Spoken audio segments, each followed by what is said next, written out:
Dahil sabi ng teachers nyo, hindi pwede kasi high school pa lang kayo.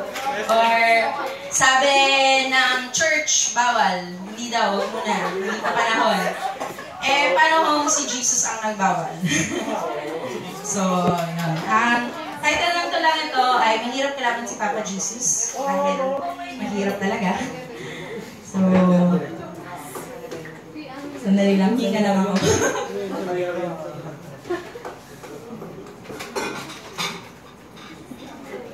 Nakaban ako. Grabe. Para to sa kanya. Ay. Sabi nila, na kapag ang isang bagay ay sa tingin mo worth it, dapat ipaglaban mo yung tipong matutuyuan ka ng dugo, mauubusin ka ng lakas. Kukwestiyonin mo kung anong sabi mo sa buhay na tipo ng pakikipaglaban para makuha mo ang bagay ngayon. Pero, paano kung kalaban mo si Papa Jesus?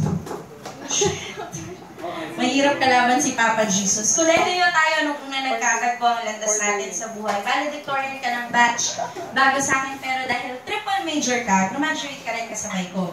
Oo, triple major. Physics with applied computer engineering, tapos management. Hindi ka na nakontento sa isa, lecture ka. Dahil ikaw si Mr. Congeniality. Kahit saan ka pumunta, may nakakakilala sa'yo. Kahit saan ka pumunta, may nagkakagusto sa'yo. Hindi ka nagagets eh.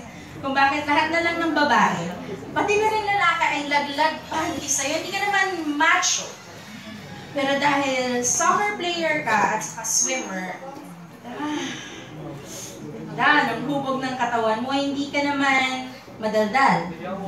Pero kuha mo ang atensyon ko kapag nagsasalita ka, ang talas-talas mo kasi hindi ka naman guwapo. Pero kapag ayos mo yung buhok mo, sabay, ngiti. Ay, gets ko pala. Nung Blue Rose, isa ka sa mga naisipan kong pagbigyan ng Blue Rose. Ito ang simbolo ng wagas na wagas. Uy, crush kita, pansinin mo naman ako. Pero hindi kita nahanap ng Blue Rose. Madilim kasi nun, kaya nakakatamad. Nung graduation, kahit hindi magkasabay ang graduation ng School of Management at saka School of Social Sciences, ay humanap ako ng paraan para makasama ka, para makapagpa-picture, kasama ka at mailagay sa koleksyon ng mga taong nagustuhan ko pero wala talagang pag-asa. Kaso ayaw akong papasukin ng guard, kaya umuwi na lang ako nun. Doon na pala matatapos ang kwento ng wagas na wagas. Uy, crush kita, pansinin mo naman ako natin. Maraming taon na lumipas. Halos nalimutan na kita. Nung nagkaroon ng Facebook, sinama kita sa listahan ng mga taong sinustok ko, pero hindi ko ina-add. Wala pa kasing privacy settings nun, so madali kang i-stalk. Nakita ko ang iyong makulay at successful na buhay naging GBT volunteer. Nanalo ng mga awards for physics and computer engineering, nag-MBA ka, naging teacher ka sa mga iba't ibang eskwelahan, naging principal ka pa nga ata sa Zamboanga, Butuan, basta doon sa Mindanao. Grabe! Ang dami pa rin nahuhumaling sa'yo pero walang nakakapanalo ng puso mo. Teka, tao ka ba? O si Superman? Maraming taon na ang lumipas. Halos nalimutan na kita pero parang ang lamok. Kung kailan akala mo'y wala na, bigla na lang sumusulpot at mangangagat. 6 na oras ang biyahe papuntang Baguio. Nakaupo ako sa isang sulok, naka-headphones at nagbabasa. Bigla kang sumakay. Kaya ang aking mga mata, holy, bakit na yung shirt? Bakit ka nakaputi? Ang gwapo mo pag nakaputi ka bilang ikaw. Si Mr. Congeniality, kilala mo silang lahat. Hello ka sa lahat ng katapat mo. Kilala mo silang lahat. Except ako, umupo ka sa tapat ko. Ngumiti, tapos nag-wave. Hello. Ako naman ay ngumiti at nag-wave back ng kaunti. Pero deep inside, 1,000,000 fireworks na ang sumasabog sa loob ng puso. At utak ko, lumapit ka para ipakilala ang iyong sarili. Sabi mo, hi, I'm JP. Ako naman ay ngumiti at ang naririnig ko ay tugtog ng isang orchestra na nagpapatugtog na nakakainom na kanta. Nasagot ko lang ay, holy shit, mali! Oh my God, mali! Binawi ko na lang gamit ang isang tinik.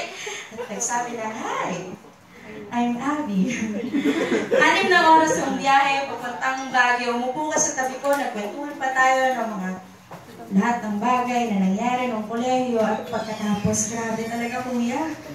Lunod na lunod ang achievements ko sa'yo. Makatulog tayo ng sandali. Pag-apak ng bus sa Baguio, ginising ako ng very, very light. Saan mo ba? Good morning, beautiful. Gamit ng close-up smile mo, naghangang utak ko, hindi ko kineri. Oh my God, joke ba to? Joke ba to? Nangyayari ba to? Nananaginip ba ako? Sandali lang, nananaginip ba ako? Kang lalapit ng bango-bango mo. Kang lalapit mo, halikan talaga kita. Lalapit! Wait lang. Huwag kang ganyan kalapit. Di ko talaga kaya. Lord. Kalimutan ko, sinabi mo sa akin kagabi na papasok ka na ng Sacred Heart sa Hunyo. Nung gabi ngayon, hindi pa rin tayo napaghiwalay. Magkasama pa rin tayo, tuloy pa rin ang kwentuhan, chikahan, mas lalong sumarap ang usapan ng nahaluan na ng tequila. Ang ating usapan, malambing ka. Malambing ako. Madaldal ka. Madaldal din ako. Lasing ka. Nabutang yan, mas lasing ako. Ano ba itong pinasa mo? Pagdating natin sa Maynila, patuloy pa rin ang ating usapan at kwentuhan. Hindi tayo mapaghiwalay para kasi tayong dalawang parte ng isang puzzle na ngayon lang nagkita. Pero, fit na fit. Grabe talaga. Ikaw na talaga yung dream boy ko eh. Papalapit na ng papalapit ang Hunyo, pero nahuhulog. Nang nahuhulog ako sa'yo. Isang linggo bago ka pumasok, tinanong mo sa akin, alam mo namang, pag pumasok na ako, hindi na natin ito magagawa, di ba? Hindi naman nakapanga. Sabi mo, malay mo, bago pa isip ko, may 3 taon pa naman ako. Ganyan! Maniwala ako sa'yo! Pero nagdadasal na ako sa lahat ng pwede kong dasalan. Sa langit, sa lupa, kay Allah, kay Buddha, kay Jesus, sa angel. Hindi pwede kay Jesus, sa angel, sa taong yan, sa muffin na yun, sa tao dun sa taas, sa aircon, sa lahat na pwede kong dasalan para magbago ang isip mo. Pero hindi. Pumasok ka pa rin. Pinutol ko na lahat ng komunikasyon ko sa'yo. Minsan-minsan, sumasagi ka sa isip ko, iniisip ko na lang, maybe in a different life, we would have been perfect for each other.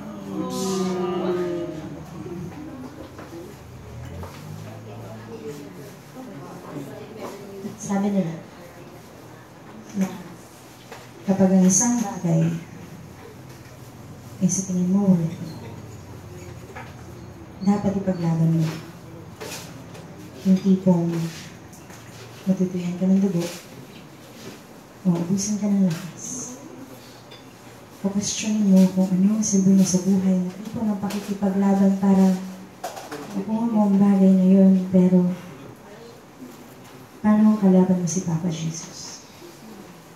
Shit. Mahirap kalaban si Papa.